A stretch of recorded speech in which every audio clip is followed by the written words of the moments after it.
Hello everyone, welcome back to Dayal Board. तो कैसे आप लोग? आई होप आप सारे अच्छे होंगे और पढ़ाई कर रहे होंगे। तो बच्चों, आज हम लोग इकोनॉमिक्स का चैप्टर नंबर 2 कवर करने वाले हैं, क्लास 9th का।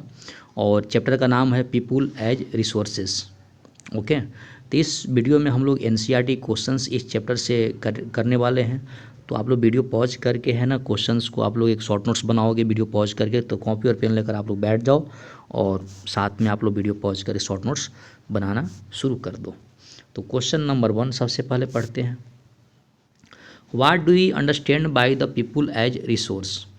इसका मतलब ये हुआ कि लोग को एज ए आप किसी चीज़ की रिसोर्स समझते, स्रोत समझते हैं ना, तो इसको आप लोग किस तरह जस्टिफाई कर सकते हैं?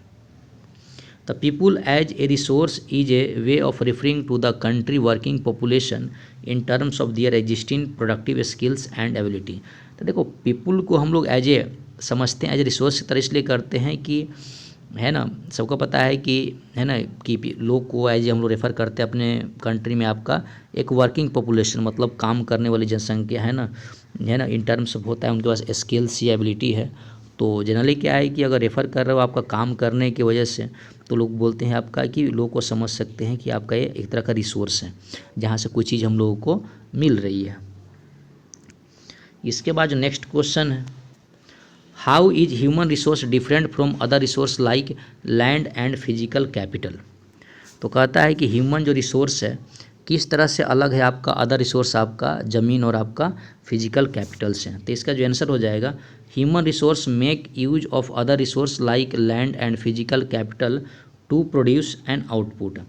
The other resource cannot become useful on their own. ठीक है, this is the reason why human resource is considered to be superior to the other resources. इसके बाद नेक्स्ट नंबर है question number 3, what is the role of education in human capital formation? तो कहता है human capital formation में education का, शिक्षा का क्या रोल है? तो इसका आंसर हो जाएगा, education is the most important component of human resource development. तो कहता है कि जो एजुकेशन है ह्यूमन रिसोर्स डेवलपमेंट का एक इम्पॉर्टेंट, एक महत्वपूर्ण कंपोनेंट है। Proper education and training is enable the formation of these humans capital. तो इस केस में आपका एक प्रॉपर एजुकेशन एंड ट्रेनिंग है जिससे क्या है आपका एक फॉर्मेशन कर सकते हैं ह्यूमन कैपिटल का। And educated pollution is an assets as resource. तो कहता है कि अगर पढ़ा लिखा समाज है, एक आबादी है, वो एक तरह का एसेट्स है, समझे बात को, या एक तरह का रिसोर्स है। Education enhances the quality and the quality of individual productivity. तो कहता है कि शिक्षा से क्या होता है, एक तो क्या होता है कि आपका जो क्वालिटी है इन्हेंस करता है, सुधार होता है, और उससे क्या होता है व्यक्तिगत क्या होती है कि उनकी जो प्रोडक्टिविटी है वो क्या बढ़ जाती है, which turns in the aids the growth of the economy. जिससे क्या होता है कि अपनी इकोनॉमी क्या होती है, बढ़ोतरी होती है। It develops personality and sense of national consequence among the people which are important for a rapid economic growth. Next question है, what is the role of health in human capital formation? तो कहता है कि human capital formation में health का क्या role है?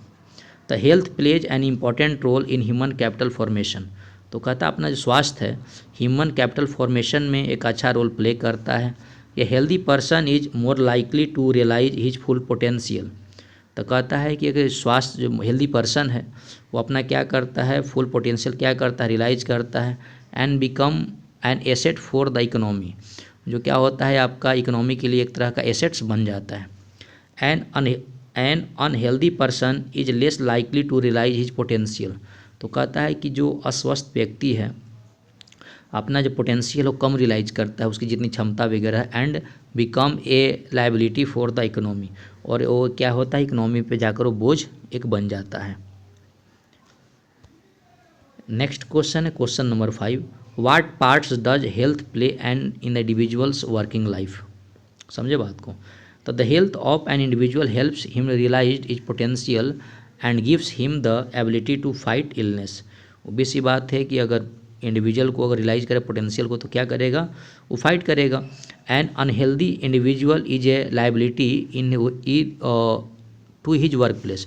अगर कोई आदमी अस्वस्थ आदमी है, व्यक्तिगत अस्वस्थ आदमी भी है, तो अपने वर्क प्लेस पे क्या होगा, किसी पे बोझ होगा। ठीक है, the health of a person is directly related to his efficiency. इसका मतलब यही हुआ कि अगर कोई हेल्दी पर्सन है तो उसका जो वर्क है, काम करने का तरीका है, यह है ना, या उसका जो इफ़िशियंसी है उस पर डिपेंड करेगा। अगर ज़्यादा हेल्दी रहेगा तो उसका इफ़िशियंसी ज़्यादा होगा, अगर कम हेल्दी रहेगा, मान लो तबीयत खराब रहे, तो उसको भी सी बात है उसका इफ़िशियंसी क्या रहेगा, कम रहेगा। As compare to the unhealthy individual, a healthy person can work more efficiently with a greater productivity. तो इस केस में क्या होगा कि जो स्वस्थ जो आदमी होगा वो अपने ज़्यादा इफ़िशियंसी से क्या काम करेगा, है ना, उससे क्या होगा, उसका जो प्रोडक्टिविटी है क्या हो जाएगा, बढ़ जाएगा। नेक्स्ट क्वेश्चन है, what are the various activities undertaken in the primary sector. तो कहता है प्राइमरी सेकेंड में क्या क्या एक्टिविटी आपको लिया गया है, सेकेंडरी सेक्टर एंड आपका टेरिशरी सेक्टर। तो इसका जो आंसर हो जाएगा, primary sector compromise activities related to आपका extraction and production of natural resources, agriculture, forestry, animal husbandry, fishing, poultry farming, mining and quarrying the activities undertaken in this sector. Secondary sector compromise activity related to the, है ना, processing of natural resource, manufacturing is included in this sector. तो ये सब चीज़ें हैं, इनको है ना आप लोगों को लिख लेना यहाँ पर, है ना। उसके बाद जो नेक्स्ट क्वेश्चन है, what is the difference between economic activities and non economic activity. मतलब है ना, इकोनॉमिक मतलब आर्थिक आपका एक्टिविटी, और इन दोनों में क्या डिफरेंस है। तो जो फर्स्ट क्वेश्चन है, activities that add value to the national income are called economic activities. देखो इकोनॉमिक एक्टिविटी का मतलब क्या है कि आप जो कुछ कर रहे हो, अगर मान लो कि देश के आर्थिक और इनकम में अगर कुछ वैल्यू आप ऐड कर पा रहे हो तो उसको बोलते हैं इकोनॉमिक एक्टिविटी करते हैं। दीज हैव टू पार्ट्स, इसके दो पार्ट है, मार्केट एक्टिविटीज़ है ना, प्रोडक्शन फॉर पे profit, and non market activities है ना, प्रोडक्शन फॉर सेल्फ कंजम्पशन। आप जो प्रोडक्शन कर रहे हैं खुद के खाने के लिए कर रहे हैं, आप जो मार्केट एक्टिविटी कर रहे हैं कुछ बेच रहे हैं, समझे बात को, या कुछ उसे प्रॉफिट कमा रहे हैं, तो उस तरह से क्या कर सकते हैं, आपका नेशनल इनकम में कुछ ना कुछ ऐड कर सकते हैं। Non economic activities are the ones do not add the national income. तो नॉन इकोनॉमिक एक्टिविटी क्या है कि आप देश की आर्थिक चीज़ों में आप कोई सहभागिता नहीं कर रहे हैं या कोई चीज़ हेल्प नहीं कर रहे हैं। For example an individual performing domestic chores, तो कोई आप व्यक्तिगत अगर घरेलू कुछ काम कर रहा है तो आपका नेशनल इनकम कुछ नहीं हो रहा है। नेक्स्ट क्वेश्चन है, why are the women employed in a low paid work. तो कहता है कि जो लेडीज हैं वो आपका कम पैसे पर काम करने के लिए, या कम पैसे क्यों दिए जाते हैं उनको काम करने के लिए, ऐसे एज कम्पेयर टू मेन, मैं बता रहा हूँ रेफरेंस के लिए। Education and skills are the major determinants of the earning of any individual in the market. तो कहता है कि बाज़ार में जो आप किसी को जो पैसे मिलते हैं वो डिपेंड करता है कि उसके बाद एजुकेशन क्या है, स्किल्स क्या है, ये जो आपका मेजर चीज़ें हैं, ठीक है। ड्यू टू जेंडर डिस्क्रिमिनेशन, तो कहता है कि लिंग भेदभाव के कारण womens are generally denied to the education. तो कहता है जनरली क्या है कि लेडीज़ को है ना वो शिक्षा से क्या करते हैं, डिनाई कर देते हैं, and the necessary skills to become worthy contributors to the national income, है ना। As a result a majority of women have मर्ज education and low skill formation, this is one of the reasons why they get paid less than his men. इससे क्या होता पता चलता है कि आपका वो मेन से उनको कम क्यों मिलता है। इसके बाद जो नेक्स्ट क्वेश्चन है, how will we explain the terms of unemployment. तो कहता है कि जो टर्म अनएम्प्लॉयमेंट है इसको आप कैसे एक्सप्लेन करोगे। तो unemployment is a situation in which people who are able and willing to work at going wages cannot find jobs, है ना। तो कहता है कि अनएम्प्लॉयमेंट आपका वो सिचुएशन है जिसमें आपका पीपुल अनेबल है ना, मतलब उनको क्या है कि अनएम्प्लॉयमेंट का जनरली मतलब ये है कि आपका उनको नौकरी नहीं मिल रही है। An individually term is unemployed, अगर किसी को आप बोलते हो बेरोजगार बोलते हो, if he or she is a part of the work force of a country and capable of willing to work for the payment but this is unable to do so, मतलब काम करने रेडी है लेकिन उसको मिल नहीं रहा है। इसके बाद जो नेक्स्ट क्वेश्चन है, what is the difference between disguised unemployment and a seasonal employment, ठीक है। तो disguised unemployment when more persons are working in a job then actually required.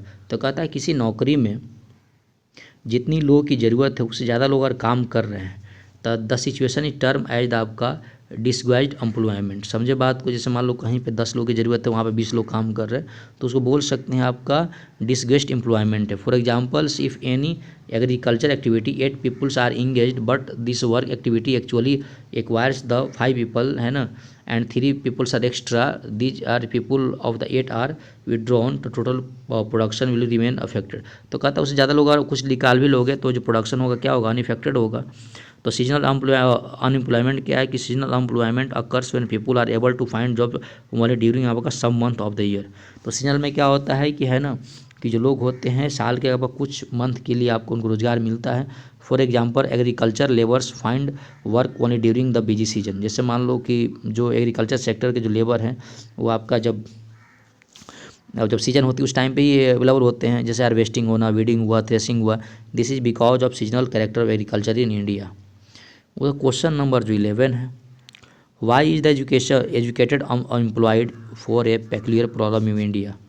तो इस क्वेश्चन को पॉज करके नोट कर लोगे, ये भी क्वेश्चन आप लोग है, ये क्वेश्चन काफ़ी इंपॉर्टेंट है। Can you suggest some measures in the education system to mitigate the problems of educated unemployment. ये क्वेश्चन हमका 15 है। तो बच्चों इस वीडियो में हम लोगों ने कवर किए काफ़ी इंपॉर्टेंट क्वेश्चन एनसीईआरटी के इस चैप्टर के। तो आप लोग वीडियो पॉज करके शॉर्ट नोट्स बनानी है और उसको 1-2 बार पढ़ने पे आपको इस चैप्टर के सारे कंसेप्ट आप लोग क्लियर हो जाएगा, क्योंकि बहुत ईजी एक नोट्स जो मैंने आप लोग बना कर दिया हूँ। तो मिलते हैं आपको नए वीडियो में, तब तक आप लोग पढ़ाई करते रहें, है ना। All the very best, thank you.